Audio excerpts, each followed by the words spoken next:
DIG asset zone جناب غلام اظفر مہیسر صاحب کے احکامات پر تھانہ فیروز آباد پولیس نے منشیات سپلائی فروشی میں ملوث ملزمان کو گرفتار کر لیا۔ SSP ایسٹ ملزمان نہایت ہوشیاری سے منشیات کی سپلائی فروختگی کے لیے چوری شدہ موٹر سائیکل کا استعمال کیا کرتے تھے۔ پولیس نے دوران پیٹرولنگ کارروائی کرتے ہوئے 2 ملزمان کو گرفتار کیا۔ گرفتار ملزمان کے قبضے سے 1 کلو سے زائد چرس اور فروختگی کی رقم برآمد کر لی گئی۔ گرفتار ملزمان کی زیر استعمال موٹر سائیکل نمبری KHA 7734 تھانہ فیروز آباد کے علاقے سے سرقہ ہوئی تھی۔ موٹر سائیکل کی سرکردگی کا مقدمہ الزام نمبر 271/2024 تھانہ فیروز آباد میں درج ہے۔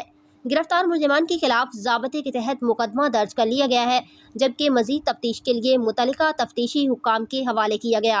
گرفتار ملزمان میں جبران ولد ذوالفقار اور عظیم عرف سنی ولد رئیس شامل ہیں۔